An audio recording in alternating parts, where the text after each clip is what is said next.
umaga po sa ating lahat. Tayo po ngayon ay nasa pagsamba at sisimulan na po natin ito ngayon. Tawag sa pagsamba.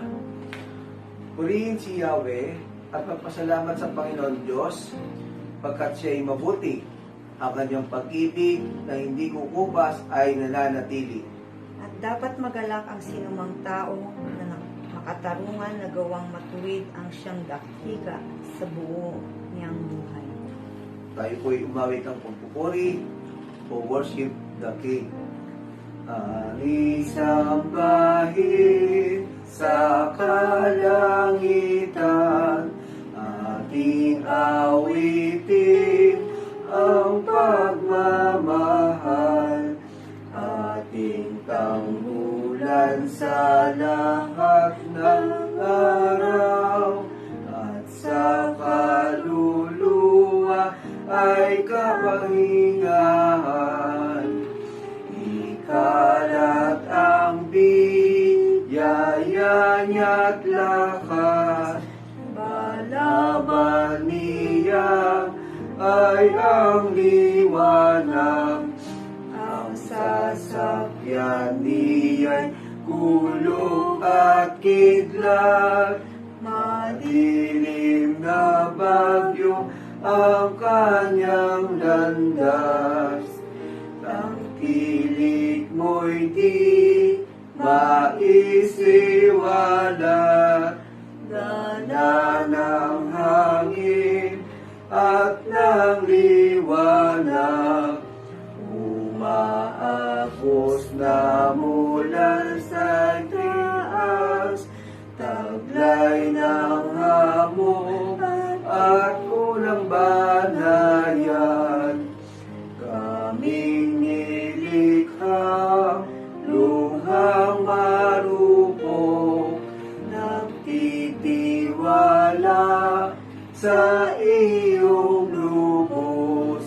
Ang biyaya mo'y walang pagkatapos, aming manglilikha at manunubos.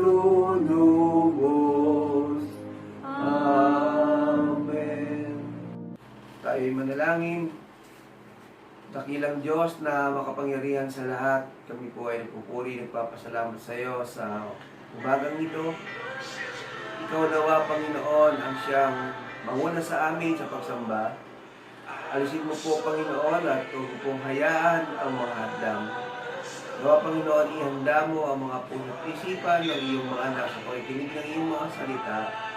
Bagamat kami ay live streaming lang, Panginoon, at wala sa iyong bahay dalangan, alam namin ikaw ay nasa kahit saan ay naroon ka, Panginoon. At palagi ka nakasubaybay sa amin. Ikaw ang mangusap sa amin sa pamamagitan ng iyong lingkod. Purihin ang iyong dakilang pangalan. Ito po ang aming dalangin sa tanging pangalan ni Jesus, naming Panginoon at Tagapagligtas. Amen. Para po sa sagot ng pagbasa, dapat na si Yahweh, itong Panginoon, ay pasalamatan. Ang kanyang ginawa sa lahat ng bansay dapat ipaalam. Siya ay purihin, suubin ng awit, ating papurihan. Ang kahangahangang mga gawa niya ay dapat na isaysay. Tayo ay magalak, yamang lahat tayo ay tunay na kanya. Ang kanyang pangalan, ang pangalang banal, napakadakila. Lahat ng mga nais maglingkod kay Yahweh, dapat na magsaya. Siya ay hanapin at ang kanyang lakas ay siyang asahan. Siya ay hanapin upang mamalagi sa kanyang harapan. Ating gunitain ang kahangahangan niyang mga gawa, ang kanyang paghatol, gayon din ang kanyang ginawang himala. Ito ay nasaksihan ng mga alipit, anak ni Abraham, gayon din ang lahat ng anak ni Jacob na kanyang hinirang. Glory be to the Father, and to the Son, and to the Holy Ghost, as it was in the beginning, is now, and ever shall be, world without end. Amen. Amen.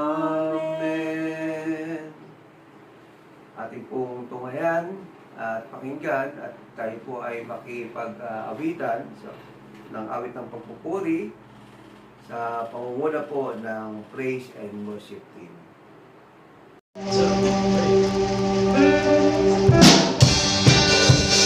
Magandang araw po sa ating lahat. Awitan natin ang Panginoon. Sama natin ang Diyos sa umagang ito. Magandang natin ang Diyos sa Panginoon. Sama natin ang Diyos.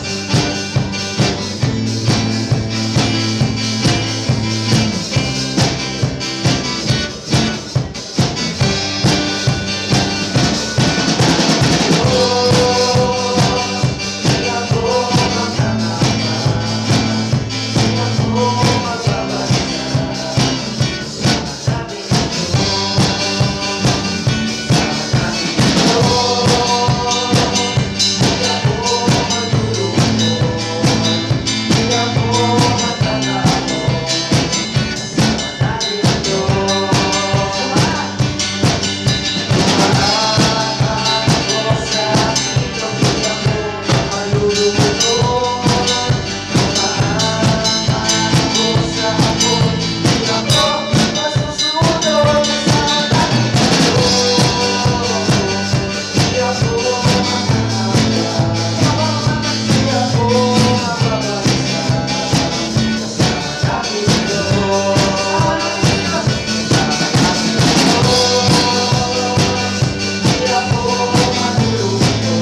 pagbasa po ng Ebanghelyo mula sa Mabuting Balita ayon kay Mateo, Kabanatang 14, talatang 22 hanggang 33, ay ganito po ang ating mababasa.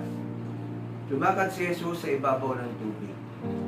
Agad pinasakay ni Jesus sa bangka ang kanyang mga alagad at pinauna sa kabilang ibayo, samantalang pinauwi niya ang mga tao. Pagkaalis ng mga ito, umahon siya sa burol upang manalangin. Nag-isa siyang inabot doon ng gabi. Samantalang nasa laot na noon ang bangka at sinasalpok ng mga alon sapagkat masalungat sa hangin. At nang madaling araw na'y sumunod sa kanila si Jesus na naglalakad sa ibabaw ng tubig. Kinalabutan sa takot ang mga alagad nang makita nilang may lumalakad sa ibabaw ng tubig. Multo! Sigaw nila. Ngunit agad siyang nagsalita at sinabi sa kanila, huwag kayong matakot, si Jesus ito. At nagsalita si Pedro, Panginoon, kung talagang kayo iyan, paparianin ninyo ako sa ibabaw ng tubig. Sumagot siya, halika. Kaya lumunsad si Pedro sa bangka at lumakad sa ibabaw ng tubig, palapit kay Jesus. Ngunit, nang mapansin niya ang hangin, siya ay natakot at nagsimulang lumubog. Sagapin ninyo ako, Panginoon! Sigaw niya. Agad siyang inabot ni Jesus. Napakaliit ng inyong pananalig, sabi niya kay Pedro. Bakit ka nag-aalinlangan? Pagkasakay nila sa bangka, tumigil ang hangin at sinamba siya ng mga nasa bangka. Tunay na kayo ang anak ng Diyos, sabi nila. Pagpalain po tayo sa pagkabasa at pagkarinig ng kanyang mga salita.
Tayo po'y manalangin.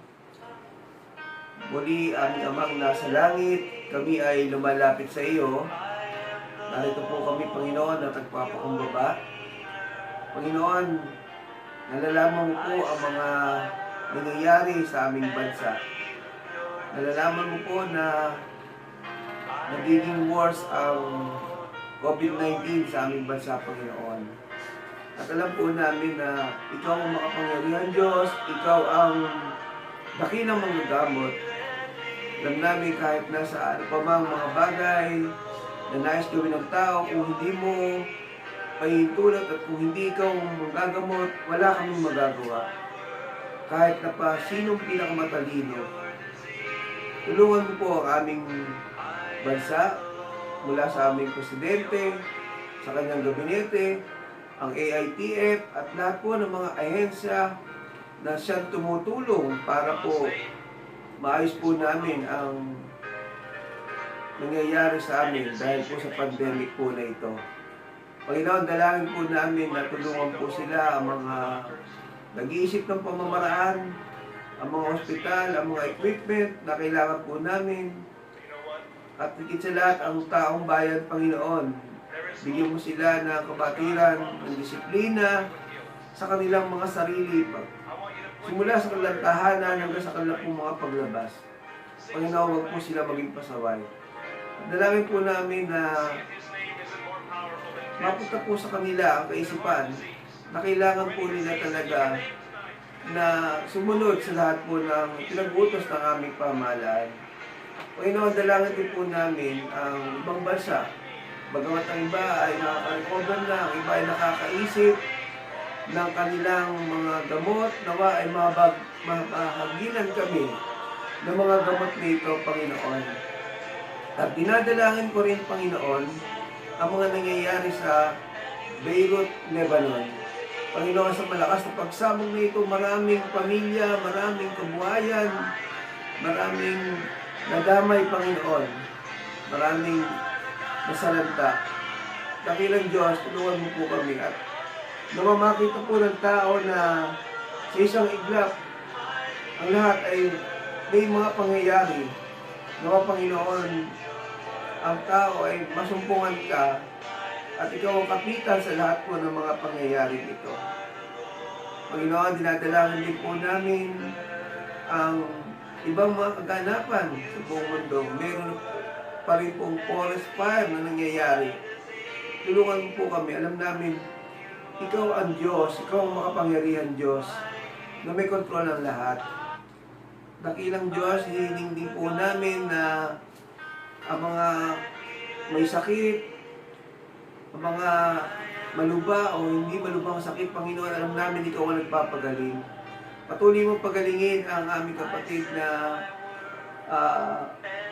Atty. Puno, Carlito Puno, Panginoon, sa kanyang pag-recover. Dalangin din po namin, Panginoon, ang anak at ang asawa, manugang ni Pastora Lynn de la Rosa. Dalangin po namin na ikaw po humipo at magpagaling po sa kanila. Kaya hindi lang kapatid na Pastora Imas, ikaw po ang humipo sa kanya, Panginoon. Alisin mo po ang kanyang nararamdaman na hindi maganda sa kanyang katawan, tulungan mo po siya, O Panginoon, maging maayos po ang lahat. Dalangin po namin, Panginoon, ang iba pang mga nangyayari sa aming bansa, Panginoon. Ikaw nawa ang siyang magpala, ikaw pong tumulong sa lahat po ng aming mga pangangailangan. Lalo tigit ngayon na mabalik po kami sa modified quarantine, Panginoon. Dalangin po namin ang lahat po ng ito. Sa tanging pangalan ni Jesus, na aming Panginoon tagapagligtas na nagturo sa amin the Lord's Prayer. Together, Our Father, who art in heaven, hallowed be thy name. Thy kingdom come, thy will be done on earth as it is in heaven. Give us this day our daily bread, and forgive us our trespasses, as we forgive those who trespass against us. And lead us not into temptation, but deliver us from evil. For thine is the kingdom, the power, and the glory forever. Amen.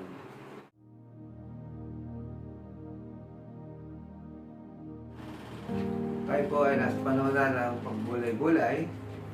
Ang ating pong pagbubulay-bulayan ay may pamagat na, Lord, save me. Tayo po isang dito manalangin. Panginoon, muli kami ay lumalapit sa iyo. Nawa ay mapakinggan namin ng buong puso ang iyong mensahe sa pamamagitan ng iyong lingkod. Patuloy nawa, Panginoon, ay lagay mo sa isip, sa puso at sa labi ng iyong lingkod ang lahat ng nais mong sabihin. Ito po ang aming dalangin, tanging pangalan ni Jesus. Amen. Ang ating pong pagbubulay-bulay ay meron pong dalawang bahagi.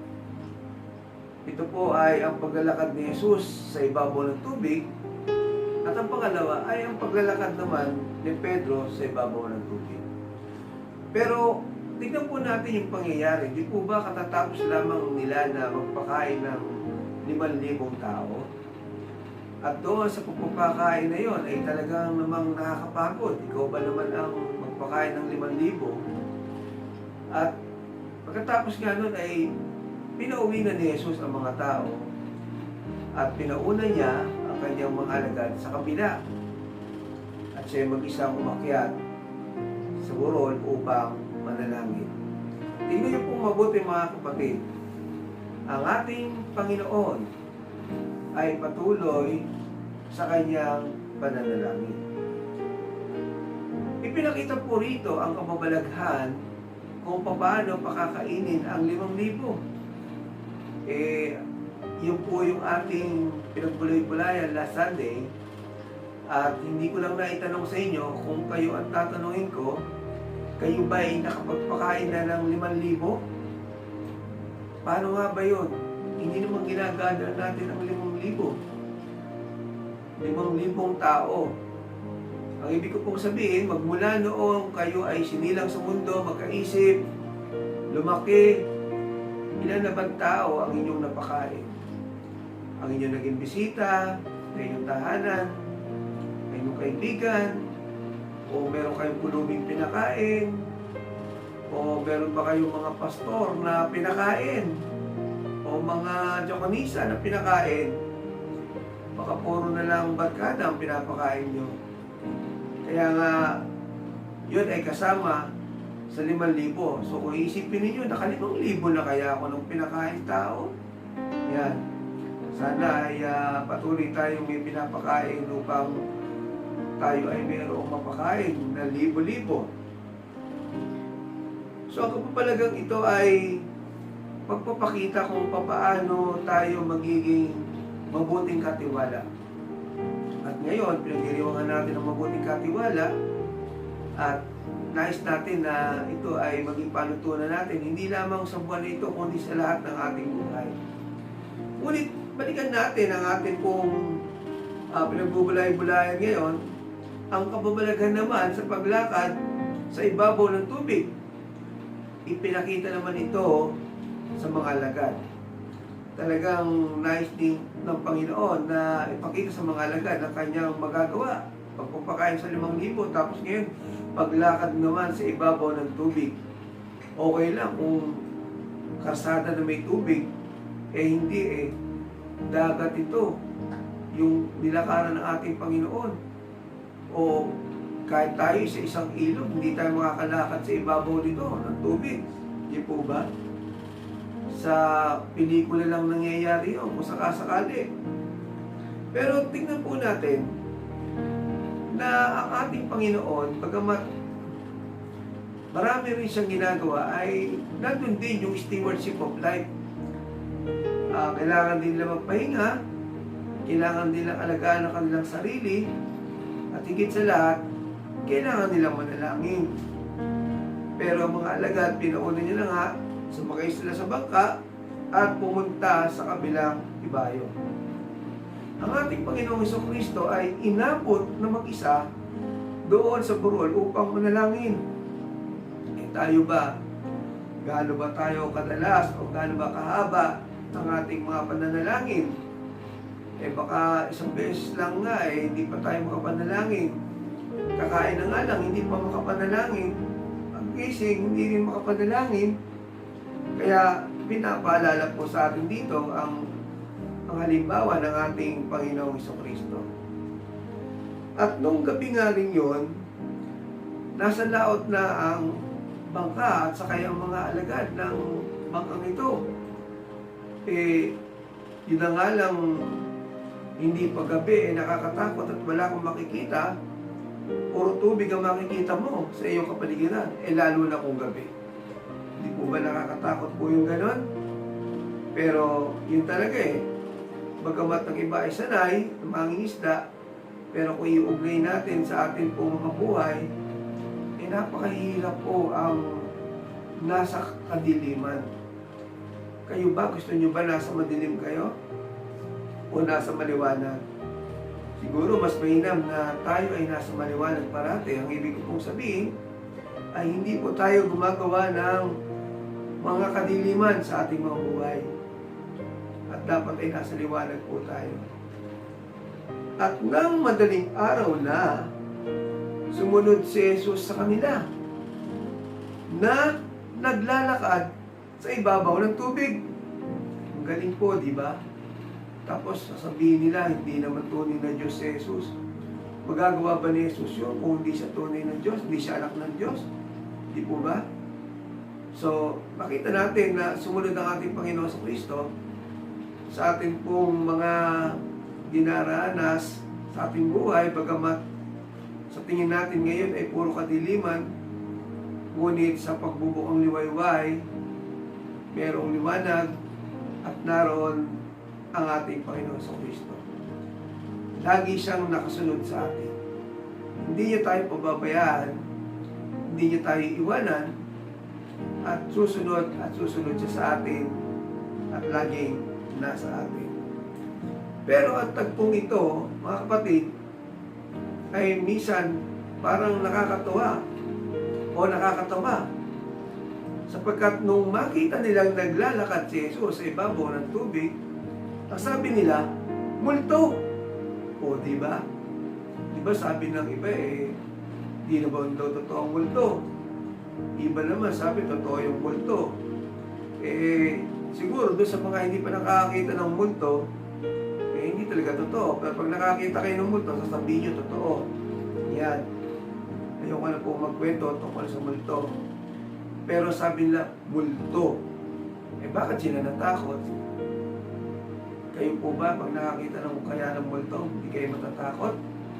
Pero nyo po kumisan kasi, ang tao, meron po yung sariling multo. Meron niyang mga nakatagong multo. Alam niyo po ang ibig sabihin sa English, di po ba may kasabihan? Skeleton in the closet. Merong nakatagong multo doon sa cabinet. Ibig sabihin, meron kang tinatagong baho o may tinatago kang kasalanan. Kaya mga kapatid, ito yung tinatawag na skeleton in the closet. May mga taong hanggang ngayon ay nakatago o kinukubli o inililihim ang kanilang mga kasalanan at patuloy na itinatago, pero wala po may tatago sa Panginoon. Kaya nga po yung multo na yan, malamang may mga sariling multo ang tao, kaya natatakot sila. hindi sila talagang free of conscience, kung hindi meron silang mga konsensya sa kanilang mga sarili. Kaya mga kapatid, kung kayo man ay merong dapat nakatakutang multo, katakutan ninyo ang sarili nyong multo, sapagkat alam natin wala kayong may tatago sa Panginoon. Pero, anong sabi natin Panginoon? Huwag kayong matakot. Yan, lagi na lang sinasabi sa atin ng Panginoon, huwag kayong matakot. Si Jesus ito, nagpakilala ng ating Panginoon sa Kristo. Kumisa sa pamamagitan ng mga pangyayari sa ating buhay, ay doon natin nakikita ang ating Panginoon sa Kristo at doon natin siya lubos na nakikilala. Lalo na kung may mga multo nga tayo, ay doon natin nakikilala ang ating Panginoon sa Kristo na handa siyang tumulong, handa niyang tayong patawarin kung tayo hihingi ng tawad sa ating mga kasalanan. Kaya, mainam na kumisan sa mga ganitong pangyayari, walang iba na magpapakilala sa atin kung hindi ang ating Panginoong Kristo. Pero eto na naman, si Pedro, anong sabi niya? Kung talagang kayo iyan, papariyanin ninyo ako sa ibabaw ng tubig, diba? Sina-challenge pa ang Panginoon. Parang ayaw pang maniwala. Kung talagang kayo iyan, diba? Kung minsan, ganun sinasabi natin eh. Kung talagang may Diyos, di po ba? Parang ayaw nating maniwala na mayroong Diyos. Pero sabi, papariyanin niyo ako sa ibabaw ng tubig. Aba, ang lakas ng loob ni Pedro na nais niya na i-challenge sa ating Panginoon. Minsan mga kapatid, ganun tayo eh. Alam na natin yung risk kung minsan, pero parang hindi pa rin tayo nababahala. At kung minsan tinachallenge natin ng Panginoon, sinasabi, hindi, may Panginoon naman, niligtas ako ng Panginoon. Alam mo nang delikado yung pupuntahan mo, tutuloy ka pa rin dahil sinasabi, nililigtas ako ng Panginoon. Hindi parang man ang sinabi na kung tatawid ka ng kalsada, hindi ka na mag-iingat sa pagtawid sapagkat sasabi mo, hindi, niligtas ako ng Panginoon. Hindi po ganun. Ibig sabihin, may kabatiran din po tayo, kaya huwag po natin susubukin ang ating Diyos. Kaya kung alam po natin na magkakamali tayo o baka magkamali tayo, huwag na natin ituloy. Sapagkat para natin tina-challenge ang ating Panginoong Kristo. At sasabihin pa natin, God's plan yan. Hindi po gano'n. Kaya mga kapatid, ng mga kasalukuyang iyon na nagsimulang lumakad si Pedro, nakalakad at nakalapit sa ating Panginoong Kristo. Pero dahil nung mapansin niya po yung hangin, siya'y natakot at lumubog. Ano pong ibig sabihin niyan? Sa kabila po ng mga pangyayari na habang siya nakatingin sa ating Panginoon sa Kristo, siya po ay walang kinatakutan sapagkat alam niya na siya'y patungo sa ating Panginoon. Hindi siya lulubog. Ngunit dahil natakot siya sa hangin, siya'y lumubog. Nawala ang focus niya sa ating Panginoon sa Kristo. Natakot siya sa anumang mga problema. Natakot siya sa malakas na hangin. Natakot siya sa mga pag-uusig. Natakot sa mga pagsubok at iba pang mga bagay. Kaya siya ay lalong lumubog. Mga kapatid, hamon po sa atin yan. Kung nais nating sumunod, lumapit sa ating Panginoon sa Kristo, hindi yung palingalingan tayo, hindi yung palingon-lingon tayo, hindi yung kung ano yung ginagawa natin, wala tayong focus sa Kanya. Pati sa pagsamba, now you see, now you don't. Kung minsan, kung kailan lang natin gustong magsimba, doon lang. Kung kailan, anong oras natin gusto magsimba, doon lang. At kung magkano gusto natin ibigay, yun lang ay bibigay natin. Hindi natin maibigay yung 10 bahagi o yung tithe natin, mga kapatid. Stewardship month ngayon. Ito ay paalala lang sa atin, pero ang dapat, hindi lang ngayong buwan ito, kundi sa lahat po ng panahon, kinakailangan po natin magbigay ng ating oras, ng ating mga sarili, ng ating mga paglilingkod, at ganoon din ng ating mga tinatanggilik. Ang sabi ni Pedro, sagipin ninyo ako, Panginoon. Lord, save me. Hindi po ba? Agad siyang inabot ng ating Panginoon. sinagap siya agad. Hindi niya sinabi, teka, mamaya na lang.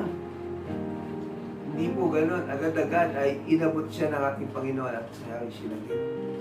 Nariyan ang ating Panginoon upang sagipin tayo. Kailangan lamang, i-acknowledge natin siya. Hirap na nga tayo kung sino-sino pa tinatawagan natin. Kung ano-ano pa ang ginagawa natin, sino-sino pa pinupuntahan natin. Bakit kaya hindi na lang ang Panginoon kagad? Hindi yung last resort natin ang ating Panginoon.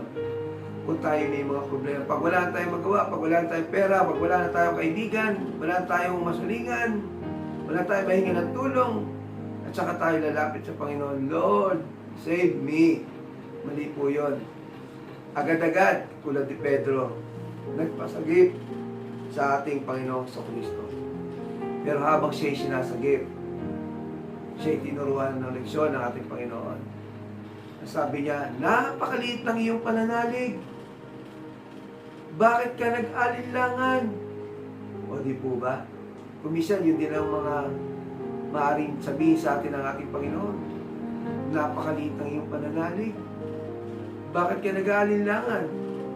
Alam niyo talaga, sa totoo lang, kumisan, natural sa tao na matigatig o mag-alinlangan, pero agad niyo pong pawiin. Kinakailangan natin pawiin yung alinlangan na yun. Sapagkat kung mananatili yun sa atin, wala ba pong nangyayari sa atin? Sapagkat wala naman tayong ibang asahan ngayon, tulad ng pandemic. Saan ka pupuntang bansa? Lahat ng bansa ay may pandemic. Di po ba? Lahat ay may problema. Kanino ka pupunta? Kanino ka hihingi ng tulong? Lahat ay nangangailangan ng tulong. Di po ba walang iba kundi sa ating Panginoong Kristo lamang? Kaya pagkatapos ito, sumakay si Jesus sa bangka at tumigil ang hangin. Mga kapatid, isipin ninyo, pagkatapos na muli ang ating Panginoon Jesus ay tagapin natin, makasama natin sa ating bangka ng buhay na ito habang tayo naglalaya. Ano nangyari? Tumigil ang hangin. Mawawala at titigil lamang ang kaguluhan sa ating mga buhay kung ating kasama ang ating Panginoon sa Kristo. Kung ating siya kakasamahin sa ating mga buhay. Kung ating siyang tatanggapin sa ating mga buhay bilang Panginoon at tagapagligtas.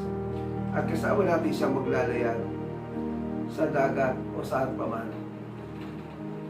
Kaya anong nangyari? Sinamba siya ng mga nasa bangka. Sabi nila, tunay na kayo ang anak ng Diyos. Kailangan pa ba natin ang pagsubok para tayo tumatag? Maaari. Pero kailangan pa ba natin hintayin yun para tayo manalig sa Kanya? Dapat po, trial is expected. Alam na pa natin yan, na darating at darating ang mga pagsubok sa atin.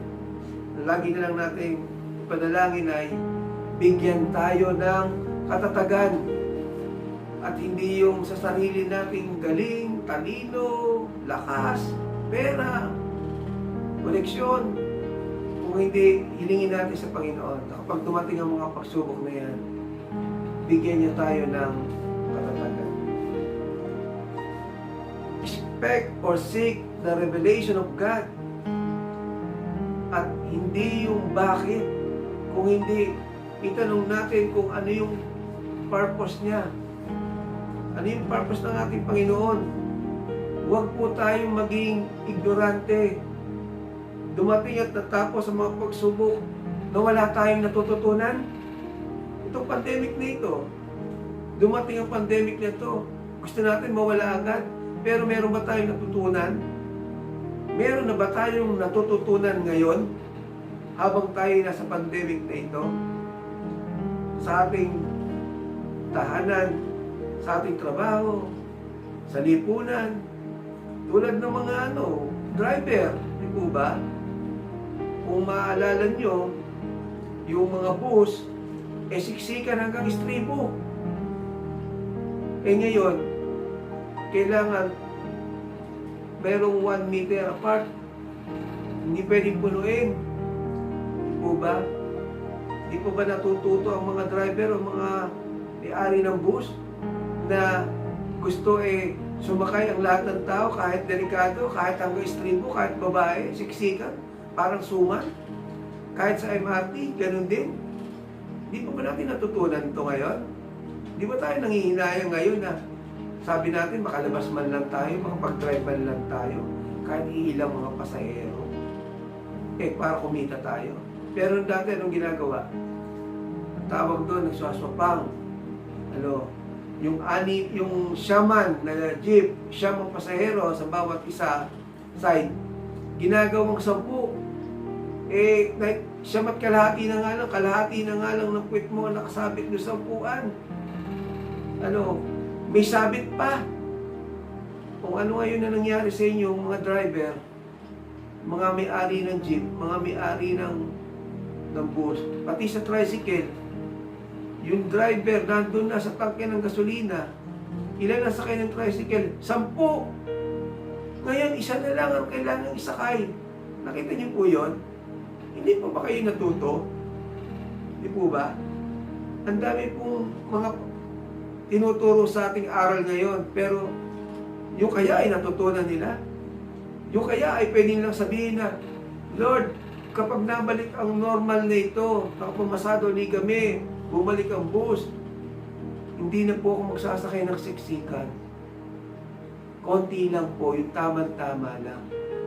Hindi ko na po ulitin yung dati, kasi baka matiskas at tumuog pa yung tricycle o yung jeep dahil puno, overloaded, mahirap po.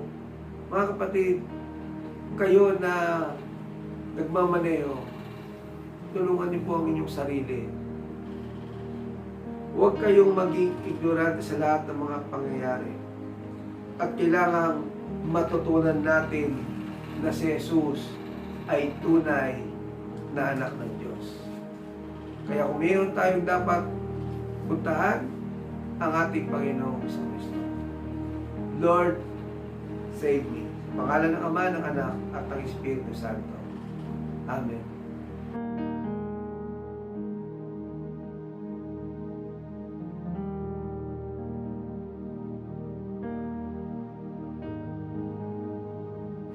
Awitin po natin ang awit ng salamat at pagtatalaga. Rescue the Pharisee. Ibigin ang kapwa ay gawang-gawa. Buhay ni Jesus ay ibalita. Igawat ang awat, pananalita, na siya lamang ang magpapala. Akayin sa lingap ang nalilinsat sa Diyos na may habag ng maligtas. Sa kaning aayaw ay pagtamanang pilitin sa mga kagalingan.